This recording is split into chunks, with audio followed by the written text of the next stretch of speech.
आज हम एक्सरसाइज 1.1 उसका क्वेश्चन नंबर 3 सॉल्व करेंगे। Express the following. Part A है द पेरीमीटर पी। पेरीमीटर को पी से डिनोट किया जाता है। The perimeter P of square as a function of its area A. जो पेरीमीटर है वो फंक्शन है एरिया का। दूसरा पार्ट है the area A of a circle as a function of its circumference of C। यानी जो एरिया ऑफ सर्कल है वो फंक्शन है सर्कमफेरेंस ऑफ सर्कल का। तीसरा पार्ट है C the volume V of a cube as a function of the area A of its base. अब हम चलते हैं इसके सॉल्यूशन की तरफ। इसका पार्ट 1 है द पेरीमीटर पी। पेरीमीटर को पी से डिनोट किया जाता है ऑफ स्क्वायर। स्क्वायर ऐसी फिगर होती है, ऐसी शेप होती है जिसकी लेंथ और विड्थ सेम होती है, यानी कि जिसकी लंबाई और चौड़ाई बराबर होती है, उसको हम बोलते हैं स्क्वायर। ये मैंने एक स्क्वायर बनाई है जिसकी लंबाई भी x है और चौड़ाई भी x है। अगर ये वाली साइड x है तो इसके सामने वाली भी x है, अगर ये x है तो इसके सामने वाली भी x है। स्क्वायर का मतलब यही है कि लंबाई और चौड़ाई आपस में बराबर है, लेंथ और विड्थ क्या है इसकी सेम है। हमने सबसे पहले फाइंड करना पेरीमीटर। किस चीज का पेरीमीटर फाइंड करना चाहते हैं? Perimeter of square. ये जो स्क्वायर वाली शक्ल है, ये जो फिगर है, मुरब्बी शक्ल है, इसका हम पेरीमीटर फाइंड करना चाहते हैं। इसकी हर साइड जो है मैंने रखी है x के बराबर। आप y भी रख सकते हैं, आप b भी रख सकते हैं, जो आपका दिल करता है a से लेकर z तक आप इसको पुट कर सकते हैं। यही मैंने लिखा है। अगर यहाँ पे मैंने साइड x रखी तो मैंने लिखा है let each side of square be x, यानी इसकी हर साइड को मैंने नाम दिया हुआ है x का। अब हम इस मुरब्बी शक्ल का, इस स्क्वायर का पेरीमीटर फाइंड करना चाहते हैं। पेरीमीटर का मतलब है ये जो चारों साइडों की जो लेंथ है, चार साइडों की जो लंबाई है, इनको आपने जमा करना है।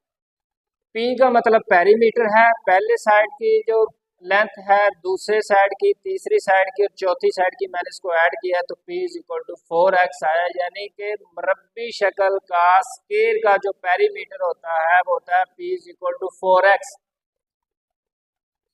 क्वेश्चन यही है the perimeter P of square, यानी सबसे पहले आपने पेरीमीटर फाइंड करना है, इहाता फाइंड करना है किसका? मुरब्बी शक्ल का, स्क्वायर का। स्क्वायर का आपने पेरीमीटर फाइंड करना है।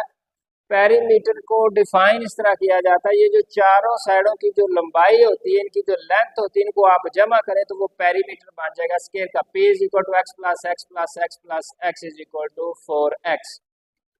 दूसरी टर्म आपने फाइंड करनी है एरिया वाली। एरिया का मतलब होता है लेंथ इनटू विड्थ, लंबाई ज़रब चौड़ाई।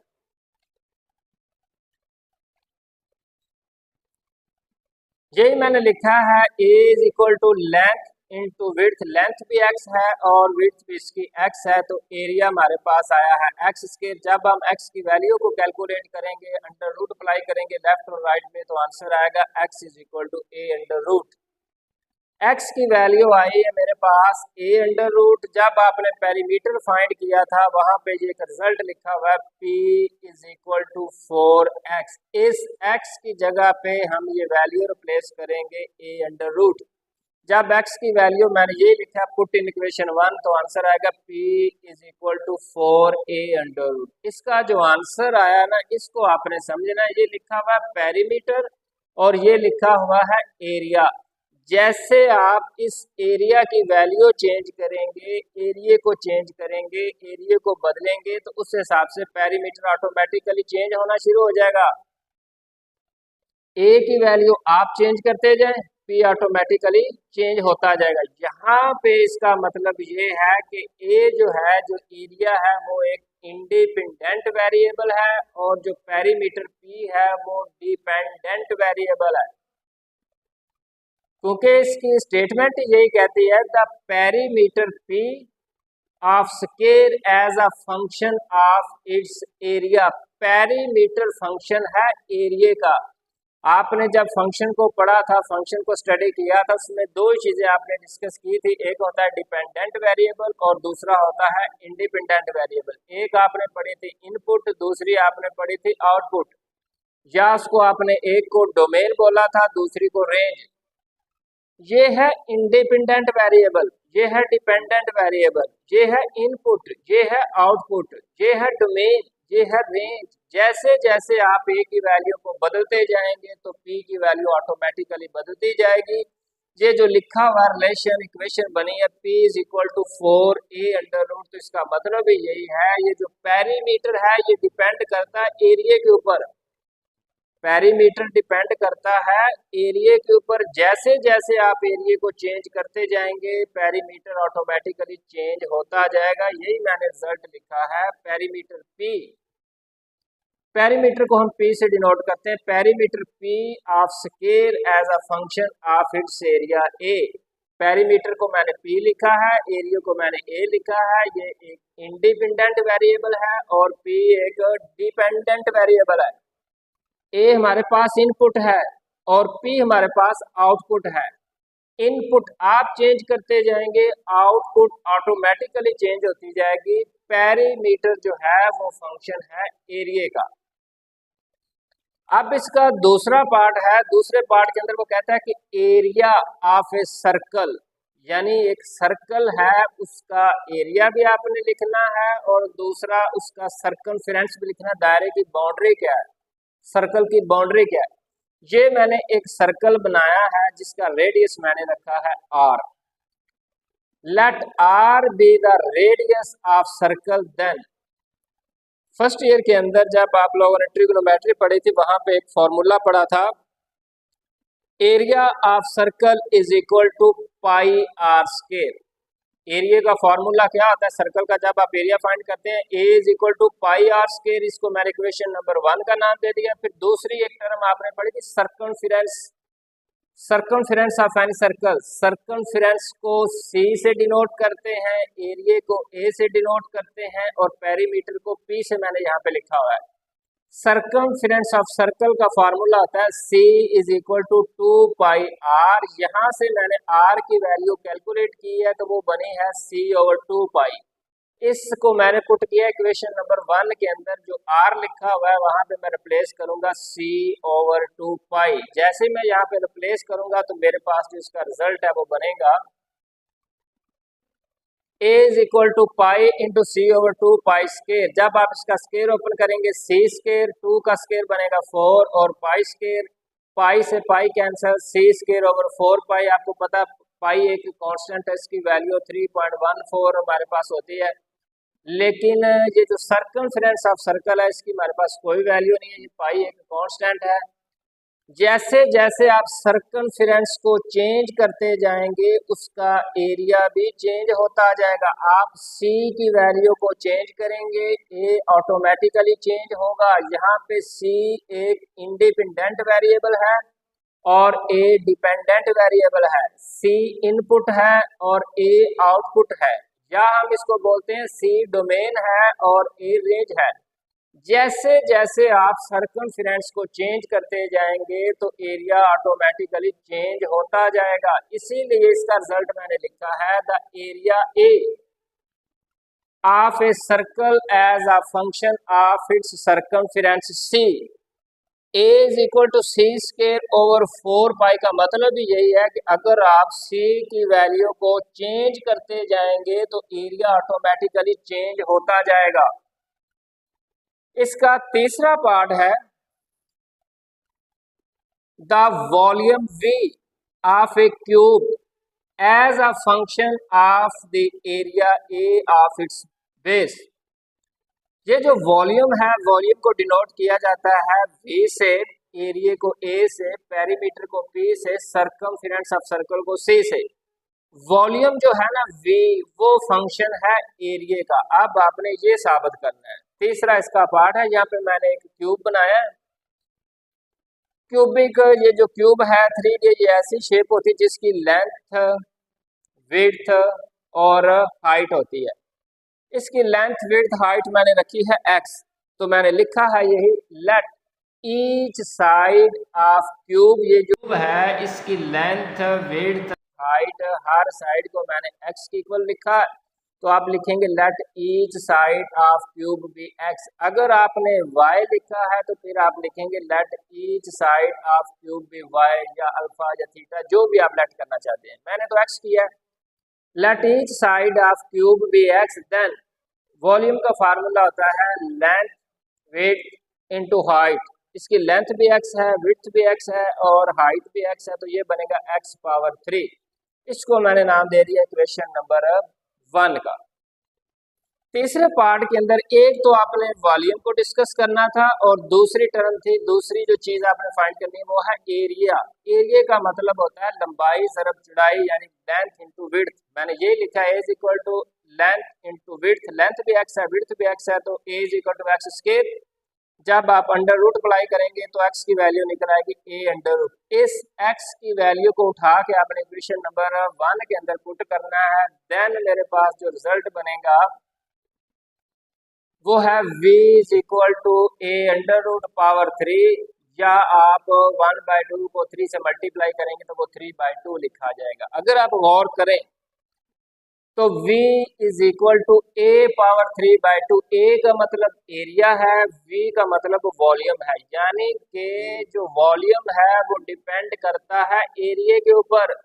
जैसे जैसे एरिया को आप चेंज करेंगे, a की वैल्यू को बदलते जाएंगे, b की वैल्यू ऑटोमेटिकली बदलती जाएगी।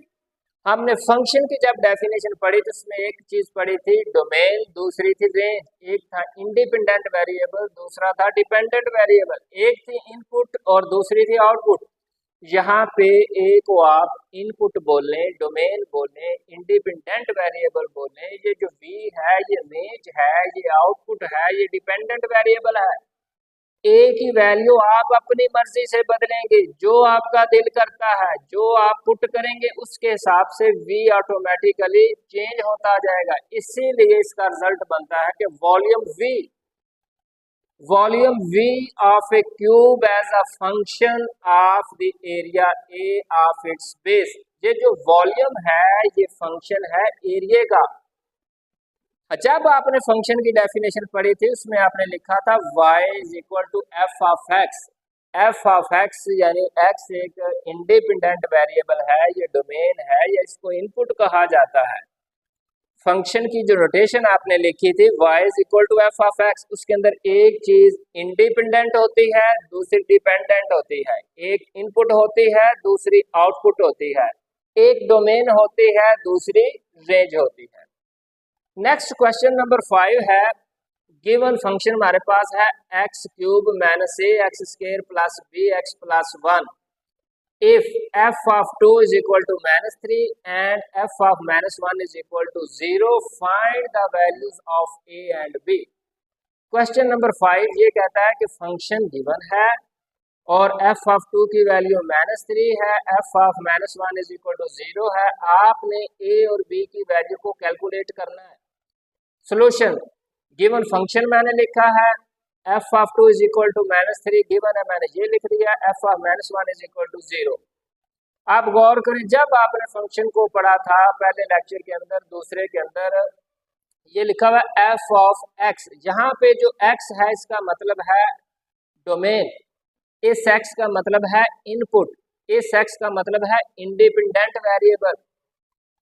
जो क्वेश्चन के अंदर स्टेटमेंट है वो है f of 2 is equal to -3, यानी कि इसकी जो इनपुट है वो 2 के बराबर है, यहाँ पे जो डोमेन है वो 2 के बराबर है, यहाँ पे जो इंडिपेंडेंट वेरिएबल है वो 2 के बराबर है, यानी x बराबर है 2। मैंने यही लिखा है put x is equal to 2 in equation 1। Left और राइट में जब आप पुट करेंगे f of 2 is equal to 2 power 3 minus a 2 power 2 plus b into 2 plus 1। f of 2 given है हमारे पास, ये किसके बराबर लिखा हुआ है -3 के, तो मैंने -3 पुट किया, 2 पावर 3 8 बनेगा, 2 स्क्वायर 4 बनेगा और 2 एज इट लिखा जाएगा, ये 1 गया। 8 प्लस 1 9 बनेगा, -4a प्लस 2b, ये जो -3 है दूसरी साइड पे जाके ये बनेगा +3, जब 9 में ऐड करेंगे तो वो बन जाएगा 12, ये -4a लिखा हुआ है और ये +2b लिखा। फिर इस पूरी इक्वेशन को मैंने 2 पे डिवाइड किया तो मेरे पास आंसर आया -2a + b + 6 = 0। क्योंकि पहले की जो इनपुट है डोमेन है इंडिपेंडेंट वेरिएबल है, जो x की वैल्यू है वो 2 के बराबर है, तो मैंने लेफ्ट और राइट में 2 पुट किया, फिर सिंप्लीफिकेशन की है। नेक्स्ट मेरे पास जो इनपुट है डोमेन है इंडिपेंडेंट वेरिएबल है, जो x की वैल्यू है वो है -1। अब x की जगह पे मैंने -1 पुट करना है लेफ्ट और राइट में। जैसे ही मैंने -1 पुट किया है तो आंसर लिखा गया f of -1 = -1 power 3 -a -1 square plus b into -1 plus 1।